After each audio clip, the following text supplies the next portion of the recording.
Sebutir kasih sayang. Anak tidak pernah lepas dari kasih sayang seorang ibu. Apapun dikerjakan untuk anak tercinta, dari buru cuci, bergadang, hingga berhutang sekalipun. Akan tetapi, apakah yang sayangnya membalas dengan kasih sayang pula? Seperti halnya temanku yang selalu berbuat tak baik dengan orang tuanya. Padahal aku dengan dia saudara dekat. Namun ku tak habis pikir mengapa sifat saudaraku seperti itu. Hingga suatu hari aku memperhatikan gerak-geriknya. Namun apa yang ku dapat dari pemantauanku, ternyata apa yang dilakukan saudaraku adalah karena adanya pihak ketiga dari hubungan kedua orang tuanya. Sebutir kasih sayang seolah menghampiri saudaraku. Sedikit demi sedikit aku mendekati dan mencoba untuk menghiburnya. Hingga pada saatnya tiba aku bertanya kepadanya, "Wahai saudaraku, apa yang kamu pikirkan?" "Tidak ada, memang ya." "Kenapa?" bertanya seperti itu. "Tidak, hanya saja ada sesuatu berbeda dari kamu. Kamu lebih pendiam." "Ah, itu perasaan kamu saja. Memang apa yang berbeda dariku ini?" "Tidak, hanya saja kamu sering melamun." Coba menenangkannya, namun tetap saja aku tak berhasil untuk membuka permasalahan yang dihadapinya. Karena aku tak tega melihat saudaraku larut ke dalam kesedihan, walaupun aku dengan dia saudara yang amat dekat dari anak adik ibuku, aku pun tambah semangat untuk menolongnya.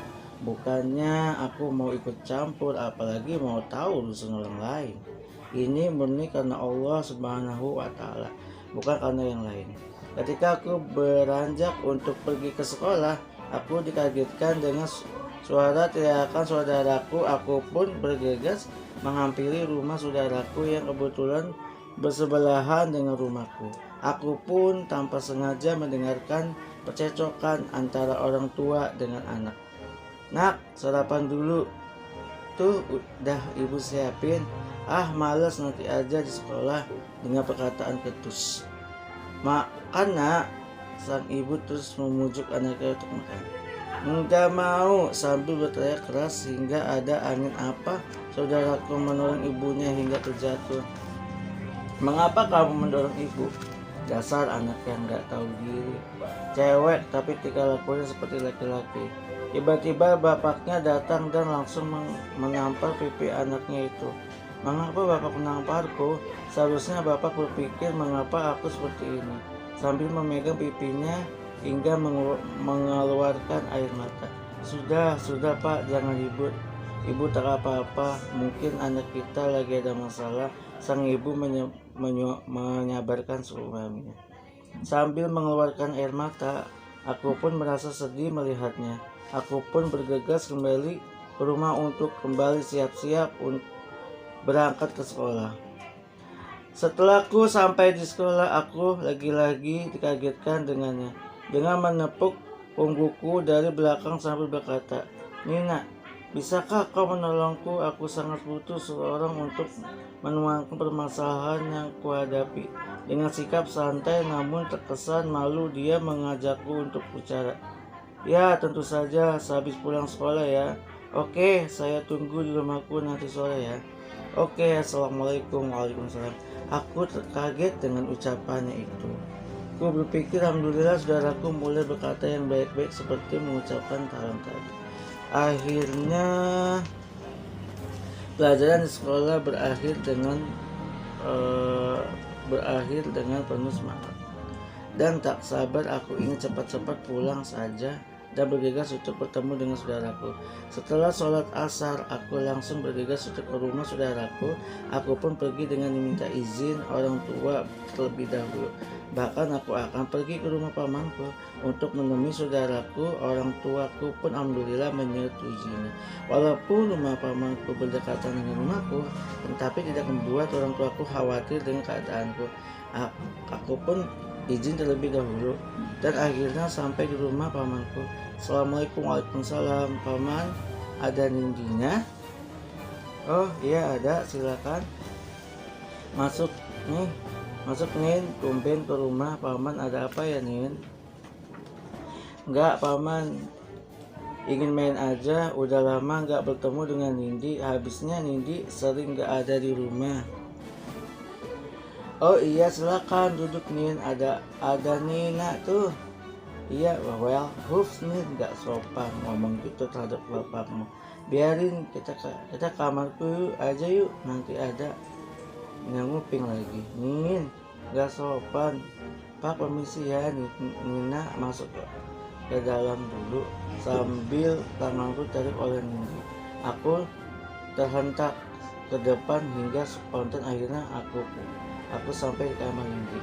Mau minum apa bro? Anggap aja kamu sendiri. Dah Nin, terima kasih. Ya elah, masuk aku aja, tinggal manggil mbak udah deh beres. Mbok tolong ambilkan air jus 2 ya, enggak pakai lagi. Iya non, batunya itu menyahut dari aku. Wah Nindi, kenapa nyuruh si Mbok? Lihat tuh, kasihan Mbok lagi banyak kerjaan payah. Udah biasa aja kali, udah kita mulai ya. Oh ya oke lah Nin. Non, tak berapa lama si Mbok datang membawakan kami minuman. Ya Mbok, taruh aja di atas meja ya Mbok, terima kasih. Terima kasih ya Mbok udah ngerepotin nih tambahku. Gak apa-apa non, tumben non main kesini. Si Mbok berbahasa basi padaku. Masalah buat lu Mbok, dan sana kerja lagi. Tapi Nindi baru-baru menyuruhnya pergi. Ya Allah Nindi yang sopan kali, dengan sambil menghadap ke arah Mbok. Aku sambil saling tersaman. Permisi non. Iya Mbok, terima kasih ya, balasku. Nin, kenapa aku akhir-akhir ini bawaannya mau marah mulu? Nindi memulai curhatnya. Makanya Nin, sering-sering tuangkan unek-unekmu, mumpung ada saya nih, hehehe. Lihat deh, ada Jeng Nina, hehehe. Apaan sih Nin? Begini Nin, gue berbuat kayak gini terhadap orang di sekeliling rumah agar gue ingin diperhatikan, khususnya kedua orang tua gue. Seakan yang gue dapat hanyalah sebutir kasih sayang, enggak lebih. Itu pun kalau mereka berada di rumah. Ya, itu mungkin perasaan kamu saja. Orang tuamu bersikap seperti itu bukan berarti enggak sayangin. Kan tahu apa aja yang Nindi minta pasti dibeliin. Bukan itu aja kan. Tahu juga kan kalau kedua orang tuamu sibuk mengurus pekerjaannya, dan itu semuanya untuk keperluan kamu Nin. Dah gitu, kamu anak satu-satunya lagi. Itu berarti kamu adalah satu-satunya harapan mereka. Tapi Nin, gak gitu juga kali. Gue tuh kan gak perlu apa-apa. Yang gue inginin hanyalah kasih sayang dan perhatian, untuk itu doang kok, gak lebih. Ya Allah Nindi, istighfar bahwa kedua orang tuamu itu sangat sayang kepadamu. Tiba-tiba Nindi meneteskan air mata. Serius Nin, bukan hanya itu, juga bahwa aku mendengar dengan kupingku sendiri bahwa orang tuaku ingin bercerai. Walaupun itu tanpa sengaja aku mendengar dari tetanggaku ketika aku hendak bangun.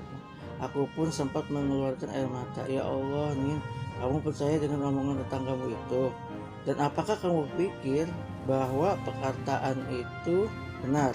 Lihat mata aku Nin, lihat betapa berdosanya kamu hingga sampai-sampainya melukai hati dua orang tuamu, hanya mempercayai omongan orang lain yang belum begitu benar. Air matanya semakin deras membasahi matanya. Tapi Nin, aku takut kalau omongan itu benar-benar terjadi kepada kedua orang tuaku. Bagaimana Nin? Sudahlah Nin, mudah-mudahan semua itu salah, dan sering-sering berdoa kepada Allah sesering mungkin agar masalah yang dihadapi bertahap akan selesai dengan sendirinya. Sekali lagi jangan lupa berdoa. Terima kasih ya Nin, hati ini sedikit lebih tenang. Namun bagaimana dengan kedua orang tuaku? Apabila semua itu terjadi, aku sungguh belum siap Nin. Apalagi itu benar-benar terjadi. Udah kita lihat nanti, mudah-mudahan tak terjadi apa-apa. Tiba-tiba aku tak sengaja menoleh ke depan dan melihat Ibu Nindi mengeluarkan air mata. Ternyata Ibu Nindi mendengar percakapan kita, namun Nindi tak mengetahuinya. Kemudian ibunya Nindi hendak pergi meninggalkan kamar Nindi. Aku pun berpikir, apakah omongan orang orang-orang mengenai orang tua Nindi benar adanya. Waktu tak terasa sudah jam 5:30 sore. Aku pun hendak berpamitan setelah percakapan kita selesai. Amin ya Nin, mudah-mudahan tak terjadi apa-apa. Amin, pulang dulu ya. Udah sore nih, assalamualaikum. Oke, waalaikumsalam. Begitulah baik-baik percakapan kami. Entah mengapa aku setelah pulang dari rumah Nindi, perasaanku tak enak. Ada apa dengan Nindi ya? Mudah-mudahan baik, ucapku dalam hati sambil melangkahkan dua kakiku menuju pulang ke rumah. Hari pun sudah pagi, tak terasa waktu seakan berjalan dengan cepat. Aktivitas ke sekolah pun berjalan beriringan waktu. Namun wajah Nindi tak nampak pada hari itu, yang bertepatan pada hari Kamis, dan aku pun memikirkan bagaimana keadaan. Tiba-tiba HP-ku berbunyi. Assalamualaikum. Waalaikumsalam. Maaf, ini siapa ya? Ini ibunya Nindi.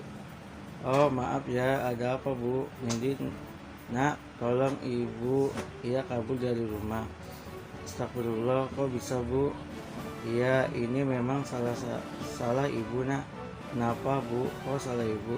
Iya, Nina bisa ke rumah ibu sekarang? Ya, ibu bisa. Aku segera ya bu.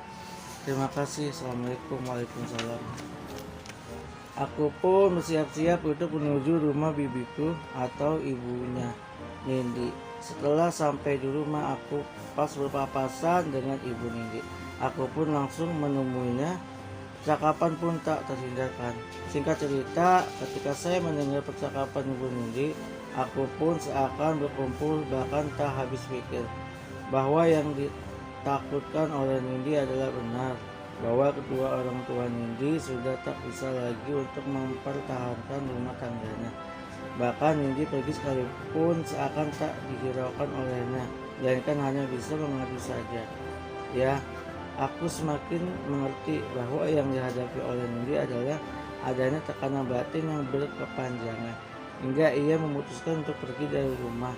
Hingga sekarang ini Nindi tak ada kabar dan cerita. Dan yang lebih sedihnya bahwa Nindi adalah bukan anak kandung, melainkan anak adopsi yang diambil dari rumah sakit terkemuka di Jakarta. Aku pun tambah kaget mendengarnya. Dan hingga sampai saat ini, setelah berpisahnya kedua orang tua Nindi, mereka seakan ditelan oleh bumi, hingga persaudaraan yang terjalin putus seperti putusnya karet yang rapuh. Begitupun dengan Nindi. Setelah kejadian itu, aku lebih mendekatkan diri kepada Allah Subhanahu wa Ta'ala agar keluarga dilindungi dari segala yang merusak rumah tangga kami. Aku pun masih teringat dengan Nindi. Di manakah dia? Ternyata tak disangka bahwa Nindi sudah meninggal 2 bulan yang lalu. Setelah aku membaca berita yang sudah lama itu yang tertulis di selembar koran bekas makanan yang saya makan, hati dan air mata seakan tak terbendung. Mengapa Nindi melakukan hal konyol seperti itu? Aku pun tambah memperdalam ilmu agamaku, agar kelak nanti apabila ada permasalahan yang berat aku hadapi, aku dapat menghalinya, bahkan seakan tak kuhiraukan. Ya Allah, ampunilah dosa saudaraku Nindi beserta kedua orang tuanya. Amin, amin ya robbal alamin.